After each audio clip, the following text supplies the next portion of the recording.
Infernax Guide, Tips and Cheats for Beginners. By Infernax is a fun retro RPG created by Berserk Studio. Players will need to fight various monsters to clear the world from evil. An unusual feature of the game is the cause and effect plot. In other words, the future plot and quests will change depending on the player's actions. In this guide, we want to tell you some tips for beginners. Infernax Tips for Beginners. During the game, you will come across different places that you will need to return to later.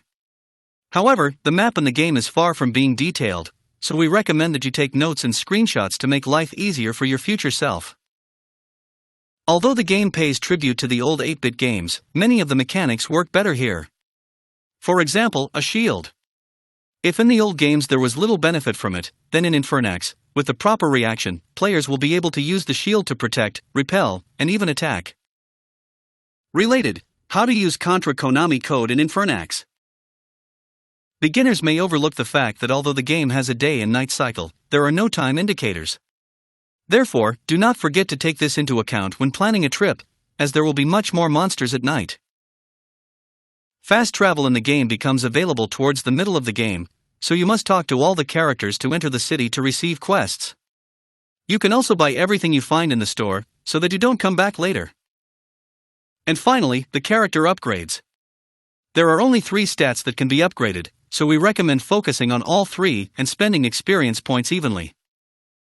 We are hiring game guide writers. Touch, Tap, Play is looking for experienced writers to 5 tip.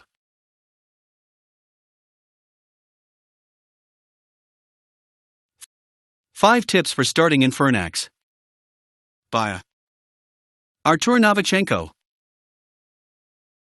Infernax is an old-school platformer game with RPG elements, in which players step into the role of a knight who has decided to cleanse his homeland from filth and monsters. In addition to a huge variety of different weapons, the game has a system of consequences. All players' actions will affect future events. Therefore, we will tell you some tips for beginners. 5 tips for starting. As already mentioned, players can make different choices in Infernax. For example, going through quests in different ways or choosing different sides of the conflict, even using some skills in certain places, can have consequences. Therefore, save as often as possible, especially before an important choice. The game is incredibly difficult, although it has only 2 difficulty levels, Casual and Classic. Players can switch to Casual, although it will not be possible to increase the difficulty level. In the menu, you can also activate different cheat codes to facilitate the passage of the game. When visiting a new city, try to talk to each NPC and also buy everything you can in the store, as this will greatly help you in progressing through the game. In Infernax, players can upgrade their strength, health, and magic. Although magic will only become useful in the middle of the game, we strongly recommend upgrading all 3 stats equally. Do not forget about the change of day and night, because at night, the monsters are more dangerous, and there are much more of them than during the day. Although there are no time indicators in the game, you can purchase a spell with which you can change the time of day and night. We are hiring game guide writers. Touch, Tap, Play is looking for experienced writers to produce 7 beginner tips for Infernax. By Tristan Jurkovic, published February 11, 2022. Here's what players will need to go diving into Infernax, an indie game with a strong Metroidvania vibe by Berserk Studio. Infernax takes place after the Holy Wars. The main character, Duke Alster, returns home from his battles during the Crusades only to find his village is overrun with demons. What's going on? Is he the cause of this curse, and more importantly, can he break it? Related, top retro indie games that will make players feel nostalgic. That's the general premise of the story, which surprisingly has some depth for an 8-bit homage to classics. It is a hodgepodge of early Castlevania games, Zelda 2, The Adventure of Link, and Dark Souls. Do those 3 games combo together well in Infernax? The answer is mostly yes, so here are some tips to get started with. 7. Infernax is diabolically hard, but there are heavenly assist options. Infernax advertises itself as a hardcore throwback to the 8-bit era, which is true. However, there are 2 modes to choose from between Classic and Casual. Players can downgrade their experience on Classic, but casual players can't upgrade. Know that before jumping in. Also, there are cheat codes to further assist players in this diabolical 2D adventure. Invincibility and infinite jumps can be unlocked from the starter menu. This should give players a boost if needed. 6 choices matter. One of the most interesting things Infernax brings to the table is dynamic choices. Some quests have alternate paths. For example, there is an early one involving an alchemist named James who is worried about people camping outside his hut. Related, indie games that are amazing after a rough opening few hours. If players assist James, they can get a healing spell. If players assist the rogues, who will kill James, they can get a drain spell. Even using magic within a town can have consequences. Just know going in that everything players do can come back to either haunt or reward them. Save before attempting big decisions. 5 alternate upgrades. There are 3 standard RPG stats players can upgrade in the game, including power, health, and magic points. At first, magic may not seem important, but players will eventually unlock spells that will make life easier. There is the aforementioned healing spell, for example. There is also a lightning spell that can target all enemies on the screen. That takes 4 MP charges to use, which is why upgrades should be alternated. Try and keep all 3 stats within the same range of each other. For buy everything, talk to everyone. There are multiple towns in the game, and each location has shops. Each shop's inventory is different from the last. It takes a while to unlock fast travel, which is why it is important to buy everything as quickly as possible. Eliminate the need to backtrack as much as possible. To be clear, don't leave an area until all goods have been purchased. That might take some heavy grinding for gold, but the rewards will be worth it. The first town has life upgrades, potion upgrades, a new set of armor, and an armor spell. All 4 of those things should help players in the first leg of the journey. Be sure to talk to everyone in towns too, as they often have quests, or even items to give out. These are standard RPG proceedings, but it deserves to be said reiterated for Infernax's sake.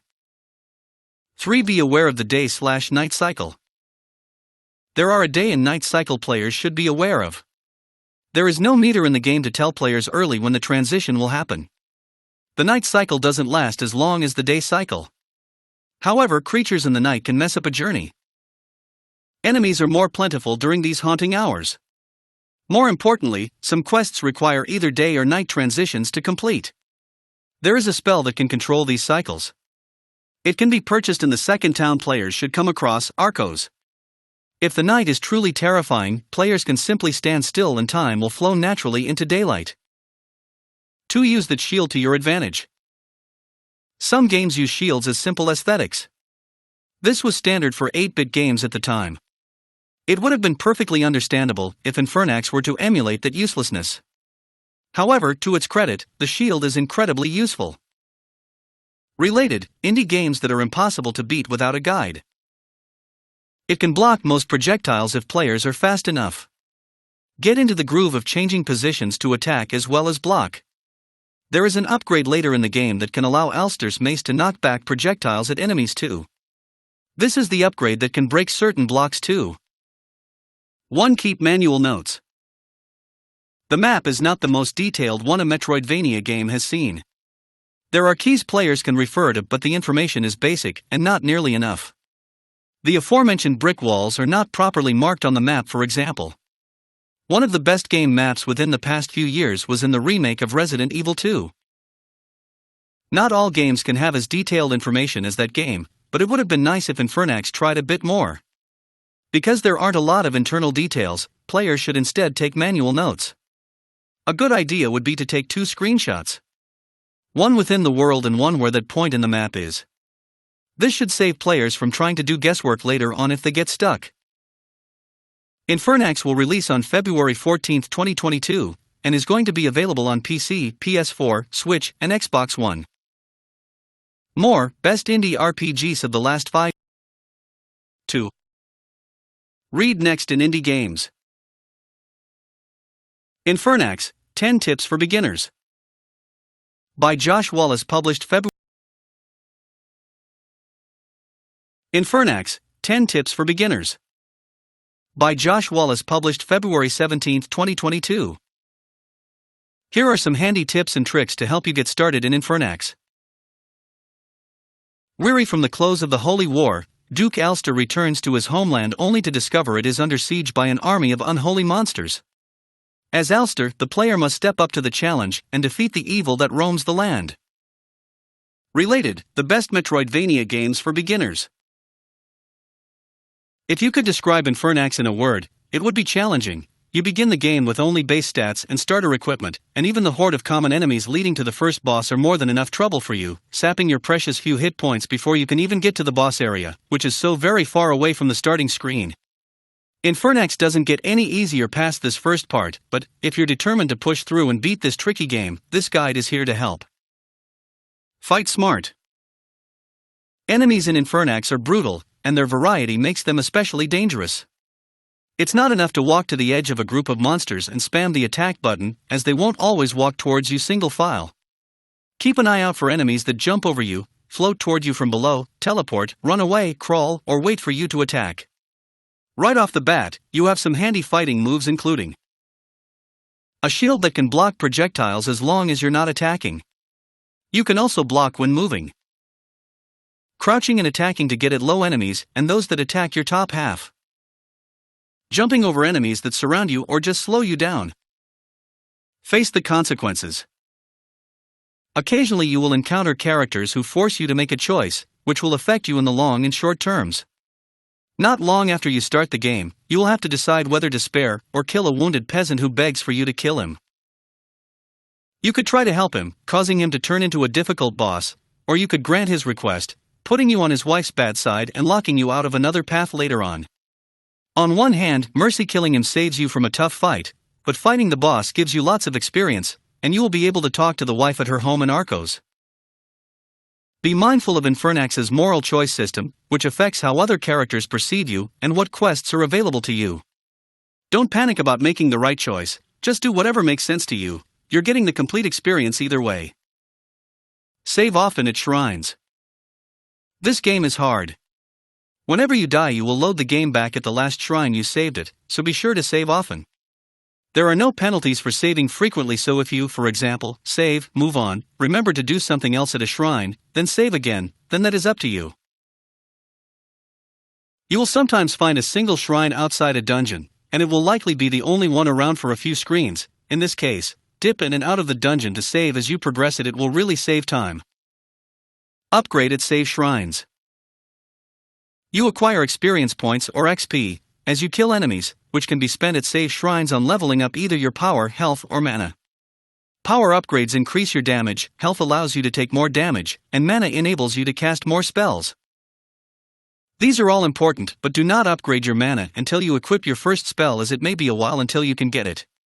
Enemies spawn infinitely, so there is plenty of XP to go around.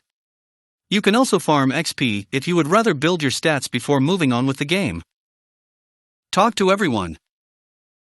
The people of Infernax have their own set of troubles to deal with, and sometimes they will ask you to help with them. You can talk to every non-hostile character in the game, but only some will have quests, so if you want those quests, you have to start mingling. If you do as they ask, they will reward you in some way, most likely through gold. Keep in mind there may be a moral choice tied to some quests, so decide for yourself if what they're asking you to do goes against your playstyle. Take those detours. You can happily play Infernax without exploring, but doing so often yields great rewards such as gold, XP, spells, and skills. There are even some fun bosses you can miss entirely if you're not looking. If you ever get lost, you can see your current location when you open the map screen, or you can look at your quest log to remind yourself of your current objectives. Save up for spells and gear. Buying stuff is always optional, but you can bet they make the game easier, especially later on when the enemies get much harder. There are several ways to accumulate wealth. Collecting gold dropped by slain enemies. Walking over treasure chests. Completing quests. Consider your purchases carefully, as some spells are more useful than others. And remember, health potions from the inn are always free. Come back when you're better equipped. There are plenty of areas whose enemies and bosses are just too strong for you. When you're struggling to progress in one direction, try exploring somewhere else. You may find something that will help you with this obstacle later. It could be that you're looking for something specific to traverse the next area, such as the block smashing skill, which can be found in the Combelton Necropolis, southeast of Darsov. You could also return after saving up enough cash to buy some better gear or spells. Prepare to die. Death is a common occurrence in Infernax, and if you want to get through the game without tearing your hair out, you need to come to terms with the fact that you will likely die a lot of times before you can finish the game. There's always something to learn when you die, such as how an enemy throws out an attack, or how rushing through an area full of traps can trip you up. The important thing is to stay calm and try again. Casual mode and master codes. If you'd rather have the fun without the stress, you can, whenever you next die, switch to casual mode, which adds more save shrines to the game, and lets you keep some of your XP and gold when you respawn. Note that you cannot switch back to classic mode if you do this, however. Still struggling? Navigate through the title or pause menus to the options screen and select accessibility, and then assist codes. This allows you to use the master codes, which give you infinite jumps and invincibility, and allow you to skip sections of the game from the save shrines. Unless you're shooting for one specific achievement, then there is nothing to worry about if you decide to play casual or with the master codes. Next, best action RPGs for beginners.